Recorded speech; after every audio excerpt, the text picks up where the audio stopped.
Republican congressman mic Turner জানিয়েছেন, সরবরাহ ব্যবস্থা ও অর্থনীতির ওপর প্রেসিডেন্ট ট্রাম্পের শুল্ক নীতির প্রভাব নিয়ে তারা সবাই উদ্বিগ্ন। তিনি বলেন, দীর্ঘমেয়াদে কিভাবে সামগ্রিক অর্থনীতিকে সুরক্ষা দেয়া যায় তা অবশ্যই ভাবতে হবে। রিপাবলিকান সেনেটর রন জনসন জানিয়েছেন, বর্তমান পরিস্থিতি দীর্ঘস্থায়ী হলে দেশের ব্যবসা বাণিজ্য ক্ষতিগ্রস্ত হবে। অন্যদিকে বাণিজ্য বিশেষজ্ঞ জ্যাক বাফিংটন বলেছেন, ট্রাম্পের শুল্ক নীতি ধ্বংসাত্মক। এমন নীতি পুঁজি বাজারে অস্থিরতা সৃষ্টি করে। সিবিএস নিউজকে দেয়া সাক্ষাৎকারে ওহাইওর রিপাবলিকান কংগ্রেসম্যান মাইক টার্নার বলেন, বিভিন্ন দেশের ওপর প্রেসিডেন্ট ট্রাম্পের শুল্ক আরোপের মূল লক্ষ্য হল দেশগুলোর সঙ্গে আমেরিকার জন্য আগের চেয়ে ভালো বাণিজ্য চুক্তি করা। তার সেই পরিকল্পনা কাজ করছে। তবে এরই মধ্যে চায়না আমেরিকায় তাদের অনেক পণ্য রপ্তানি সীমিত করার ঘোষণা দেয় দেশের অর্থনীতিতে এর সম্ভাব্য নেতিবাচক প্রভাব নিয়ে তিনি উদ্বিগ্ন কিনা জানতে চাওয়া হয় টার্নারের কাছে। প্রেসিডেন্ট সার্বিক বিষয় ভেবে দেখবেন এমন প্রত্যাশা ব্যক্ত করে টার্নার বলেন, দেশের অর্থনীতিতে দীর্ঘমেয়াদে যেন কোনো নেতিবাচক প্রভাব না পড়ে তা নিশ্চিত করা সবচেয়ে জরুরি। সিএনএনকে দেয়া সাক্ষাৎকারে রিপাবলিকান সেনেটর রন জনসন বলেন, মূল্যস্ফীতি সহ নানা সমস্যা দূর করতে প্রেসিডেন্ট ট্রাম্পের নেওয়া পদক্ষেপ প্রশংসনীয়, তবে সেগুলো বাস্তবায়ন কঠিন হবে। দেশের অর্থনৈতিক পরিস্থিতি এবং সাধারণ মানুষের ব্যাপারে প্রেসিডেন্ট ট্রাম্প সজাগ রয়েছেন বলে দাবি করেন জনসন, তবে নিজের উদ্বেগের বিষয়টিও অস্বীকার করেননি। এদিকে নিজের অবসর ঘোষণার অনুষ্ঠানে ধনকুবের ওয়ারেন বাফেট বলেছেন, ট্রাম্প প্রশাসন বাণিজ্যকে অস্ত্র হিসেবে ব্যবহার করতে চাইলে পরিস্থিতি হিতে বিপরীত হতে পারে। বাফেটের মন্তব্যের সঙ্গে একমত পোষণ করেন ডেনভার ইউনিভার্সিটির সাপ্লাই চেইন ম্যানেজমেন্ট প্রোগ্রামের ডিরেক্টর জ্যাক বাফিংটন। বাফিংটন বলেন, বাণিজ্য অংশীদার দেশগুলোর সঙ্গে আলোচনার মাধ্যমে উত্তেজনা কমিয়ে না আনা হলে সাধারণ মানুষের উপরে তার নেতিবাচক প্রভাব পড়বে। প্রেসিডেন্ট ডোনাল্ড ট্রাম্প এবং ভাইস প্রেসিডেন্ট জেডি ভ্যান্স দেশের সংবিধান অস্বীকার করার পক্ষে বলে মন্তব্য করেছেন সাবেক ফেডারেল বিচারক মাইকেল লুটিগ। রবিবার এমএসএনবিসিকে দেয়া সাক্ষাৎকারে তিনি এই মন্তব্য করেন। এছাড়া এফবিআইয়ের সাবেক জেনারেল কাউন্সিল অ্যান্ড্রু ওয়াইজম্যান বলেছেন, আইন অমান্য করে নির্বাহী আদেশ বাস্তবায়নের চেষ্টা করছে সরকার। ট্রাম্পের আইন বিরোধী কর্মকাণ্ডের বিরুদ্ধে লড়াই চালিয়ে যাওয়ার ঘোষণা দিয়েছেন ডিএনসির ভাইস চেয়ার ডেভিড হগ। দ্বিতীয় মেয়াদে শপথ নেওয়ার পর থেকেই একের পর এক বিতর্কে জড়িয়েছেন প্রেসিডেন্ট ডোনাল্ড ট্রাম্প। অপরাধী ধরতে ব্যবহার করছেন যুদ্ধকালীন আইন। এতে অভিবাসীদের পাশাপাশি বলির পাঠা হচ্ছে দেশের গ্রিন কার্ডধারী নাগরিকরাও।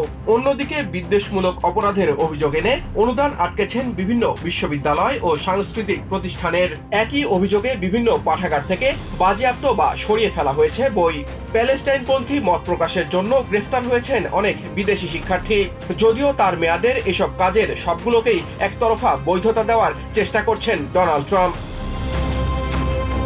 তবে সংবিধান লঙ্ঘন করে নাগরিকদের অধিকার ও স্বাধীনতার ওপর বর্তমান প্রশাসনের এমন হস্তক্ষেপের নিন্দা জানান ডেমোক্রেটিক আইন প্রণেতা থেকে শুরু করে রিপাবলিকান প্রেসিডেন্টদের নিয়োগ করা অনেক বিচারকও। জর্জ বুশের আমলে নিয়োগ পাওয়া আপিল কোর্টের সাবেক ফেডারেল বিচারক মাইক লুটিগ বলছেন, কাজে কর্মে স্পষ্টতই সংবিধান লঙ্ঘন করলেও সেগুলোকে ন্যায্যতা দিতে সোচ্চার প্রেসিডেন্ট ট্রাম্প। এমএসএনবিসির আরেক অনুষ্ঠানে সাবেক অ্যাসিস্ট্যান্ট অ্যাটর্নি ম্যারি ম্যাককট বলছেন, দেশের সংবিধান ও বিচার ব্যবস্থার প্রতি ভরসা নেই ডোনাল্ড ট্রাম্পের। এফবিআইয়ের সাবেক জেনারেল কাউন্সিল অ্যান্ড্রু ওয়েসম্যান বলছেন, এখন পর্যন্ত আদালতের রায়কে উপেক্ষা করে বেশ সফলভাবেই মানুষের মনে আতঙ্ক সঞ্চার করার মতো কিছু নির্বাহী আদেশ বাস্তবায়নের চেষ্টা চালিয়ে যাচ্ছে সরকার। অন্যদিকে কেবল ডোনাল্ড ট্রাম্প নয়, বরং রিপাবলিকানদের সব আইন বিরোধী কর্মকাণ্ডের বিরুদ্ধেই লড়াই চালিয়ে যাওয়ার ঘোষণা দিয়েছেন ডেমোক্রেটিক ন্যাশনাল কমিটির ভাইস চেয়ার ডেভিড হগ। তিনি বলেন, নিজের পদ হারানোর ভয় থাকলেও দলীয় নেতৃত্বে যোগ্য লোকদের নিয়ে আসার চেষ্টা করছেন তিনি, যাতে করে আগামী নির্বাচনে শক্তিশালী দল হিসেবে তাদের বেছে নেওয়ার সুযোগ পায় দেশের মানুষ।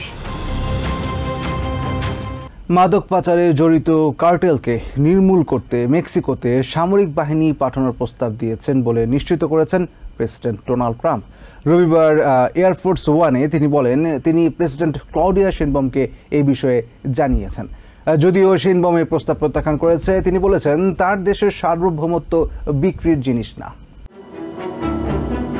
আমেরিকার স্বার্থকে গুরুত্ব দিয়েই শুল্ক বিষয়ে বিশ্বের বিভিন্ন দেশের কর্মকর্তাদের সাথে আলোচনা চলছে বলে জানান প্রেসিডেন্ট ডোনাল্ড ট্রাম্প। চায়না সহ যেসব দেশ বছরের পর বছর আমেরিকার বাজার থেকে সুবিধা নিয়েছে তাদের ছাড় দেওয়ার সুযোগ নেই বলেও জানান তিনি।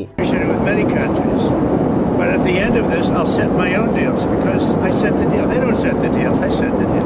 আমেরিকার অর্থনীতিকে ক্ষতির মুখে ঠেলে দিয়ে বিভিন্ন দেশের সাথে বিগত প্রশাসনগুলো যে ধরনের বাণিজ্যিক সম্পর্ক গড়ে তুলেছিল তা থেকে মুক্তির বিকল্প নেই বলেও জানান ট্রাম্প। বলেন চায়না সহ অন্যান্য দেশের উপর শুল্ক আরোপ বিষয়ে আমেরিকার সিদ্ধান্তই চূড়ান্ত। এক্ষেত্রে আলোচনার পথ খোলা থাকলেও দেশের স্বার্থের বাইরে কোনো সমঝোতা হবে না বলেও জানান তিনি। This is not like a big deal that's going to be signed. In some cases we'll sign, but we don't have to have signed. I'm going to be setting the deal. I'll be setting a tariff.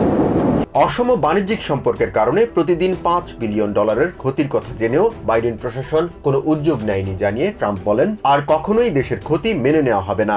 অসম বাণিজ্যিক সম্পর্ক মেনে নিয়ে সমাধানের পথে আসতে চাইলেই কেবল শুল্ক বিষয়ে আলোচনা হতে পারে বলেও জানান president Trump. Such and such a country has had a tremendous trade surplus their way with us. They've taken advantage of us in various ways. And we fully understand what they were doing. এদিকে মেক্সিকোর মাদক পাচারকারী অপরাধী চক্রের কারণে দেশের সীমান্ত অরক্ষিত হয়ে পড়েছে জানিয়ে ট্রাম্প বলেন, ভয়াবহ মাদক পাচারকারী দলগুলো নির্মূলে মেক্সিকো সরকারকে সামরিক সহযোগিতা দেয়া হবে। প্রয়োজনে সেনা মোতায়েন করার কথাও জানান Trump. If Mexico wanted help with the cartels, we would be honored to go in and do it. I told her that I would be honored to go in and do it. এদিকে মেক্সিকোতে সামরিক সহযোগিতা বিষয়ে president ট্রাম্পের বক্তব্যের প্রতিক্রিয়ায় দেশটির president Claudia শাইনবাউম বলেন, নিজেদের সংকট সমাধানে অন্য দেশের সামরিক সহযোগিতার প্রয়োজন নেই। ট্রাম্পের প্রস্তাব প্রত্যাখ্যান করে শাইনবাউম বলেন, সার্বভৌমত্বের প্রশ্নে এক বিন্দু পরিমাণ ছাড় দেওয়া হবে না। Era importante que entrara el ejército de los Estados Unidos a México para ayudarnos en la lucha contra el narco. এদিকে ন্যাশনাল সিকিউরিটি অ্যাডভাইজার পদ থেকে মাইক ওয়ালসকে কেন সরে যেতে হচ্ছে এমন প্রশ্নের উত্তরে ট্রাম্প বলেন, অভিজ্ঞ ওয়ালসের প্রতি এখনো আস্থা রাখতে চান তিনি। জাতিসংঘের গুরুত্বপূর্ণ দায়িত্বে মাইক ওয়ালসকে প্রয়োজন বলেও জানান ট্রাম্প। যদিও ন্যাশনাল সিকিউরিটি অ্যাডভাইজার পদে স্টিফেন মিলারকে অন্যদের চেয়ে এগিয়ে রাখতে চান বলেও জানান তিনি। নিউ ইয়র্ক সিটির বাসিন্দাদের জন্য সাশ্রয়ী মূল্যে আবাসনের প্রতিশ্রুতি দিয়ে ডেমোক্রেটিক প্রাইমারিতে সফল নির্বাচনের জন্য সবার কাছে ভোট চেয়েছেন জোরান মামদানি। রবিবার নিউ ইয়র্কের ব্রুকলিনে বড় পরিসরে প্রথম নির্বাচনী প্রচারণা অনুষ্ঠানে এই আহ্বান জানান তিনি। ডিস্ট্রিক্ট 37-এর নির্বাচিত জনপ্রতিনিধিরা জোরান মামদানির নির্বাচনী প্রতিশ্রুতিকে সমর্থন করে তাকে নির্বাচনে জয়ী করার আহ্বান জানান। সহস্রাধিক সমর্থকদের হর্ষধ্বনিতে সরগরম হয়ে ওঠে নির্বাচন ঘিরে জোরান মামদানির প্রথম আনুষ্ঠানিক জনসভা, যেখানে অংশ নিয়েছেন এশিয়া, আফ্রিকা এবং মূলধারার সাধারণ মানুষ সহ বিভিন্ন কমিউনিটির তরুণ ও প্রবীণ ভোটাররা। নিউ ইয়র্ক সিটির প্রায় 8.5 মিলিয়ন মানুষ বাড়ি ভাড়া, খাবার সহ প্রতিনিয়তই বিভিন্ন চ্যালেঞ্জের মুখোমুখি হচ্ছেন। এসব বাস্তবতায় আগামী 24 জুন নিউ ইয়র্ক সিটির মেয়র নির্বাচনের ডেমোক্রেটিক প্রার্থীদের প্রাইমারি নির্বাচন অনুষ্ঠিত হবে। এই নির্বাচনের ডেমোক্রেটিক প্রার্থীদের জনমত জরিপে সাবেক গভর্নর অ্যান্ড্রিউ কুমোর পরেই এগিয়ে আছেন অ্যাসেম্বলিম্যান জোরান মামদানি। সিটির অধিবাসীদের জন্য সাশ্রয়ী মূল্যে খাবার, বাড়ি ভাড়া কমানো, চাইল্ড কেয়ার সহ বিভিন্ন সুযোগ নিশ্চিত করার প্রতিশ্রুতি দিয়েছেন Mamdani. And I know that future seems especially far away right now. There is darkness all around us. Here is the truth. Our dreams are not the stuff of fantasy, for we dream of dignity and decency. We dream of a city that works well for those who work hardest. We dream of homes where we can afford to raise our kids and good schools where we feel proud to send them. New York সিটির এসব challenge মোকাবেলায় mayor প্রার্থী হিসেবে Zoran মামদানির প্রতিশ্রুতির প্রতি সমর্থন দিয়েছেন district 37-এর নির্বাচিত জনপ্রতিনিধি সহ বিভিন্ন সংগঠনের প্রতিনিধিরা। Going to work to make sure New York is a place that's affordable for all of us. He's fighting for a rent freeze. That's for me. That's for me, y'all, because I'm a rent stabilized tenant. And rent stabilized tenants make noise. And now we have a reason to make sure that we get them out to the polls and vote for Zoran Mamdani. Voting starts June 14th. Election day is June 24th. Mark your calendar. Grab your roommates. Text your grandma and call her twice if she doesn't answer, please. বড় পরিসরে এই প্রথম নির্বাচনী জনসভায় অংশগ্রহণ করতে সমর্থকরা বৃষ্টি বাধা উপেক্ষা করে ব্রুকলিনের স্টিলে জড়ো হতে থাকেন বিকেল থেকেই। নিউ ইয়র্ককে বাসযোগ্য করতে জোরান মামদানির উদ্যোগকে স্বাগত জানিয়ে তার জয়ের বিষয়ে আশাবাদ জানান তারা। I'm here because I love all of Zoran's policies and I really want him to support him and just to elect him into office. I'm very confident. He's an awesome candidate and we don't need another crook. We've had too many crook mayors. Democratic প্রাইমারির আগাম ভোট অনুষ্ঠিত হবে 14 থেকে 22 June পর্যন্ত। বেশিরভাগ পণ্যের দাম বেড়ে যাওয়ায় সামনের দিনে দেশের অর্থনীতি আরও সংকুচিত হবে বলে সতর্ক করেছেন অর্থনীতিবিদ নাতাশা সারিন। রবিবার MSNBCকে তিনি আরও বলেন, ওয়াশিংটন ও বেইজিংয়ের বাণিজ্য যুদ্ধের কারণে সাধারণ মানুষের জীবনযাত্রার ব্যয় বছরে $4,800 পর্যন্ত বেড়ে যেতে পারে। এদিকে 2026 অর্থ বছরের জন্য ট্রাম্প প্রশাসনের প্রস্তাবিত বাজেটে কাটছাঁট নিয়ে রিপাবলিকানদের মাঝেও অসন্তোষ দেখা যাচ্ছে বলে দাবি করেছেন ডেমোক্রেটিক কংগ্রেসম্যান জো নেগোস। প্রেসিডেন্ট ডোনাল্ড ট্রাম্প গত সপ্তাহে জোর দিয়ে বলেন দেশের অর্থনীতি নিয়ে দুশ্চিন্তার কিছু নেই। জানুয়ারি-মার্চ প্রান্তিকে গত 3 বছরে প্রথমবারের মতো জিডিপির প্রবৃদ্ধি কমেছে। বাণিজ্য যুদ্ধের কারণে দেশ বর্তমানে অর্থনৈতিক মন্দার মুখোমুখি দাঁড়ালেও নির্বিকার ট্রাম্প। কিন্তু ট্রাম্পের আশ্বাসে নিশ্চিন্ত হতে পারছেন না অর্থনীতিবিদরা। সাবেক ট্রেজারি সেক্রেটারির কাউন্সেলর নাতাশা সারিন বলেন, ওয়াশিংটন বেইজিং শুল্কযুদ্ধের কারণে মানুষের জীবনযাত্রার ব্যয় বছরে $4,800 পর্যন্ত বেড়ে যেতে পারে। ইয়েল ইউনিভার্সিটির এই আইন প্রফেসর বলেন, বাণিজ্য যুদ্ধ শুধু চায়নার নয়, আমেরিকার অর্থনীতিকেও চাপে ফেলেছে। অধিকাংশ পণ্যের দাম বেড়ে যাওয়ায় সামনের দিনগুলোতে দেশের অর্থনীতি আরও সংকুচিত হবে বলে সতর্ক করেন তিনি। দেশের বর্তমান পরিস্থিতির জন্য বারবার বাইডেনকে দুষলেও ট্রাম্প দ্বিতীয় মেয়াদে ক্ষমতায় এসে একটি শক্তিশালী অর্থনীতি হাতে পেয়েছিলেন বলে মন্তব্য করেন নাতাশা। ট্রাম্পের বাণিজ্য যুদ্ধের কারণেই বিনিয়োগকারীরা এখন আমেরিকা থেকে দূরে সরে যাচ্ছে বলে মনে করেন এই প্রফেসর। সুদের হার কমানোর জন্য ফেডারেল রিজার্ভের কাছে আবার দেন দরবার শুরু করেছেন ট্রাম্প। এর প্রসঙ্গে নাতাশা বলেন, কেন্দ্রীয় ব্যাংকের স্বাধীনতায় হস্তক্ষেপ কখনোই কোনো দেশের অর্থনীতির জন্য সুফল বয়ে আনে না। এদিকে 2026 অর্থবছরের জন্য প্রেসিডেন্ট ডোনাল্ড ট্রাম্পের প্রস্তাবিত কাটছাঁটের বাজেট নিয়ে রিপাবলিকানদের মাঝেও অসন্তোষ দেখা দিয়েছে বলে দাবি করেছেন ডেমোক্রেটিক কংগ্রেসম্যান জো নেগুস। নেগুস বলেন, গত সপ্তাহে কংগ্রেসের অনুমতি পাওয়ার কথা ছিল ট্রাম্পের প্রস্তাবিত বাজেটের, কিন্তু কাটছাঁট নিয়ে রিপাবলিকানদের মধ্যেই তীব্র মতপার্থক্য থাকায় এখনও আটকে আছে অনুমোদন। এদিকে প্রেসিডেন্ট ট্রাম্পের বাণিজ্য যুদ্ধের প্রতি আকুণ্ঠ সমর্থন জানিয়ে Republican congressman Andy Biggs Fox নিউজকে বলেন, চায়না আমেরিকার প্রতিপক্ষ।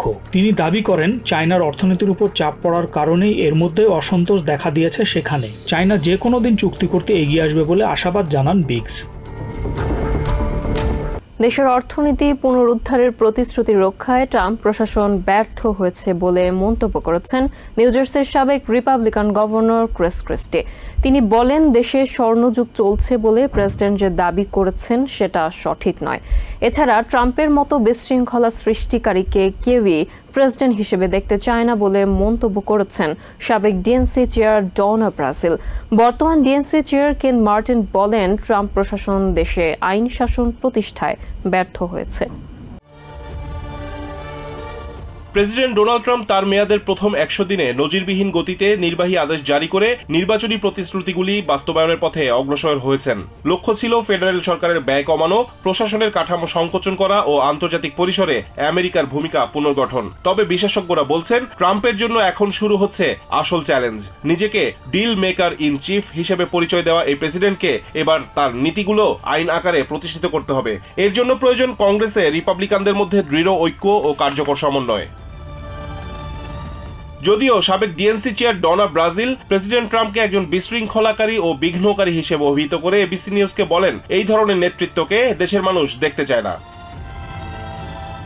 নিউ জার্সির সাবেক Republican governor Chris Christie ABC নিউজকে বলেন, অর্থনীতি পুনরুদ্ধারের প্রতিশ্রুতি দিয়ে ক্ষমতায় এলেও লক্ষ্য পূরণে ব্যর্থ হয়েছেন প্রেসিডেন্ট ট্রাম্প। যদিও সীমান্ত সুরক্ষায় প্রেসিডেন্ট ট্রাম্প ও তার প্রশাসন কৃতিত্বের পরিচয় দিয়েছে বলে দাবি করেন তিনি।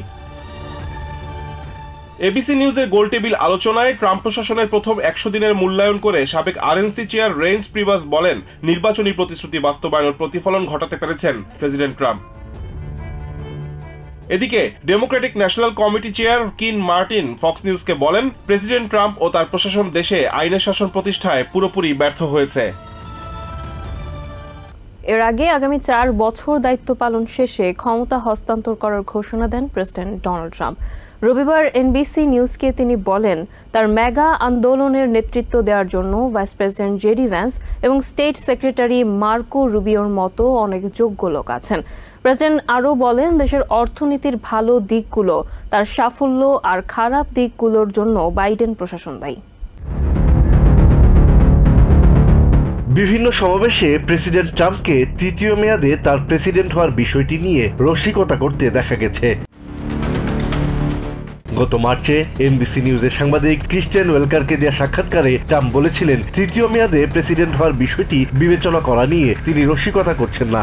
এমনকি ট্রাম্প 2028 লেখা ক্যাপ ও টি শার্ট বিক্রিও করছে অফিসিয়াল ট্রাম্প স্টোর। তবে এনবিসি নিউজের একই সাংবাদিককে দেয়া এবারের সাক্ষাৎকারে ট্রাম্প এখন পর্যন্ত সবচেয়ে স্পষ্ট ইঙ্গিত দিয়েছেন যে তিনি দ্বিতীয় মেয়াদ শেষে হোয়াইট হাউস ছাড়বেন এবং তৃতীয় মেয়াদে প্রেসিডেন্ট হওয়ার চেষ্টা করবেন না। এবার ট্রাম্প বাস্তবতাকে স্বীকৃতি দেন যে তৃতীয় মেয়াদে প্রেসিডেন্ট হতে বিধিনিষেধ রয়েছে। মানুষ তাকে ভালোবেসে ট্রাম্প 2028 লেখা ক্যাপ বিক্রি করছে বলে দাবি তার। ট্রাম্প বলেন, 4 বছর দায়িত্ব পালন শেষে আদর্শিকভাবে কোনো রিপাবলিকানের কাছে ক্ষমতা হস্তান্তর করতে চান তিনি। মানুষ তার কাজ পছন্দ করে বলেই তাকে আবারও প্রেসিডেন্ট নির্বাচিত করার কথা বলছেন উল্লেখ করে তিনি এও দাবি করেন, এর জন্য অনেক উপায়ও আছে। ট্রাম্প জানান, দ্বিতীয়বার প্রেসিডেন্ট হওয়া তার জন্য গুরুত্বপূর্ণ ছিল।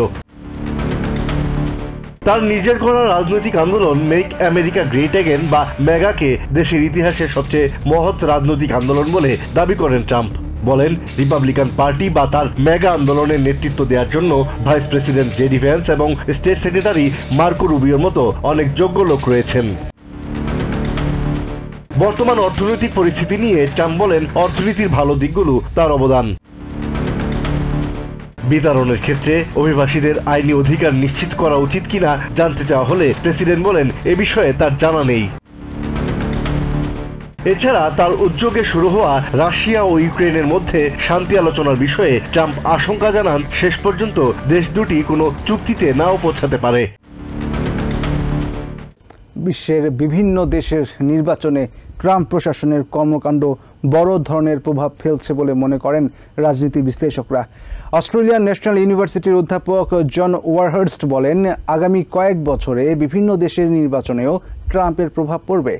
নিউ ইয়র্ক টাইমস জানায়, ট্রাম্প প্রশাসনের মাগা আদর্শ অনুসারী রাজনৈতিক দলগুলো জনপ্রিয়তায় পিছিয়ে পড়েছে। এদিকে ডেমোক্রেটিক কংগ্রেসম্যান অ্যাডাম স্মিথ বলেন, গ্রিনল্যান্ড বিষয়ে ট্রাম্পের অতি আগ্রহে আমেরিকা বন্ধুহীন হয়ে পড়বে। আমেরিকার প্রেসিডেন্ট হিসেবে ডোনাল্ড ট্রাম্প ক্ষমতায় বসার পর থেকে বিশ্ব রাজনীতিতে বড় ধরনের পরিবর্তন এসেছে বলে মনে করেন আন্তর্জাতিক বিশ্লেষকরা। বিশ্বের বিভিন্ন দেশের আভ্যন্তরীণ রাজনীতিতেও ট্রাম্প প্রশাসনের কর্মকাণ্ড প্রভাব ফেলেছে বলে জানান অস্ট্রেলিয়ান ন্যাশনাল ইউনিভার্সিটির অধ্যাপক জন ওয়ারহার্স্ট। তিনি বলেন, আগামী কয়েক বছরে বিভিন্ন দেশের নির্বাচনেও ট্রাম্পের প্রভাব পড়বে। ট্রাম্প প্রশাসনের শুল্ক নীতি কানাডার নির্বাচনে বড় ধরনের ভূমিকা রেখেছে উল্লেখ করে ওয়ারহার্স্ট বলেন, শুল্ক নীতি বিষয়ে কানাডার নেতাদের অবস্থান ব্যালট বক্সে পার্থক্য গড়ে দিয়েছে। একইভাবে আমেরিকার নতুন প্রশাসনের সাথে সম্পর্ক অস্ট্রেলিয়ার সাধারণ নির্বাচনেও বড় ধরনের প্রভাব ফেলেছে বলে মনে করেন ওয়ারহার্স্ট। অস্ট্রেলিয়া এবং কানাডার নির্বাচনে ট্রাম্প বিরোধী অবস্থানে থাকা নেতারা ভালো করেছেন জানিয়ে নিউ ইয়র্ক টাইমস জানায়, ট্রাম্প প্রশাসনের মেগা প্রকল্পের কাছাকাছি থাকা রাজনৈতিক দলগুলো জনপ্রিয়তায় পিছিয়ে পড়েছে। এদিকে গ্রিনল্যান্ড অধিগ্রহণে প্রেসিডেন্ট ডোনাল্ড ট্রাম্পের আগ্রহের কারণে আন্তর্জাতিক রাজনীতিতে আমেরিকা বন্ধুহীন হয়ে পড়বে বলে মনে করেন ডেমোক্রেটিক কংগ্রেসম্যান অ্যাডাম স্মিথ। গ্রিনল্যান্ডে অবস্থিত সামরিক ঘাঁটি উন্নয়নের মাধ্যমেই আমেরিকা সুবিধাজনক অবস্থানে থাকতে পারে জানিয়ে স্মিথ বলেন, কোনো যৌক্তিক কারণ ছাড়াই গ্রিনল্যান্ড দখলে নিতে চান ট্রাম্প। হাউস আর্মড সার্ভিসেস কমিটির র্যাঙ্কিং মেম্বার আরও জানান, ইয়েমেনে হামলার পরিকল্পনা সিগন্যাল চ্যাটে ফাঁস হয়ে যাওয়ার দায় নিয়েও ডিফেন্স সেক্রেটারি পিট হেগসেথ বহাল তবিয়তেই আছেন। এভাবে চলতে থাকলে আগামী দিনগুলোতে দেশের নিরাপত্তা সংকট আরও বাড়বে বলেও জানান তিনি। ক্ষমতায় বসার পর থেকে একের পর এক উল্টোপাল্টা সিদ্ধান্ত নিয়ে প্রেসিডেন্ট ট্রাম্প যা খুশি তাই করতে চাইছেন বলেও জানান তিনি। ইউক্রেন যুদ্ধ বিষয়ে ট্রাম্প প্রশাসনের নড়বড়ে অবস্থানের কারণে রাশিয়া লাভবান হচ্ছে বলেও জানান অ্যাডাম স্মিথ। ট্রাম্প প্রশাসন গত 3 মাসে ইউক্রেন যুদ্ধ বন্ধে কোনো ধরনের কার্যকর পদক্ষেপ নিতে পারেনি বলেও মনে করেন স্মিথ।